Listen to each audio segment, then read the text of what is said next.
اگر موبائل میں اگر دیکھ کے اگر پڑھے تو درست ہوں گا کیا؟ بھائی ایسا ہو گیا کہ مصحف ہاتھ میں لینے کے بدلے اگر کوئی شخص مطلب بک کے فارم میں جو قرآن ہوتا ہے وہ لینے کے بدلے موبائل فارم میں قرآن کو لے کے پڑھنا چاہے تو بھی وہ کر سکتا ہے. لیکن یہ بات کا خیال آپ کو موبائل میں بھی رکھنا ہے اور قرآن میں بھی رکھنا ہے, اننیسری زیادہ ایکشنز نہ ہونے پائے. فار ایگزامپل قرآن آپ پڑھ رہے تو آپ قرآن کو جب پڑھیں گے تو جب آپ سجدے رکوع میں جائیں گے تو وہ کھلا رکھا جائے گا, بند نہیں ہوں گے, تو پھر آپ پھر اٹھ رہے پھر اس کو کھولتے بیٹھ رہے, اننیسری ایکشنز ہو رہے. موبائل کے ساتھ بھی سیم ہو سکتا ہے کہ آپ نے رکھ دیا اور وہ بند ہو گیا, اسکرین بند ہو جا رہی, ہاں وہ اس کی لائٹ کم ہو جا رہی, پھر آپ اس کو ٹچ کر رہے, پھر ویسا نہیں ہونا, وہ کانسٹنٹلی چلتے رہنا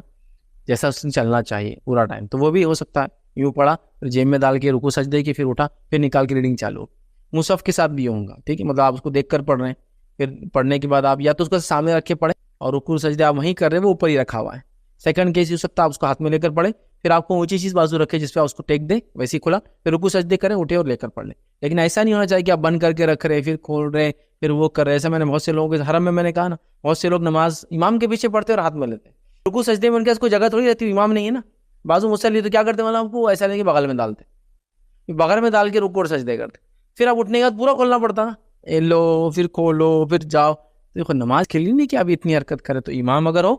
تو وہ کھلا رکھیں, کھلی کتاب کو ایسا کر کے باقی اپنا عمل کریں, پھر کھلی کتاب کو لے اور پھر پڑھنا شروع کر دے. تو یہ معاملہ آپ الیکٹرانک گیجٹ کے ساتھ بھی کر سکتے ہیں, بٹ میک شیور کہ وہ وہی کھلا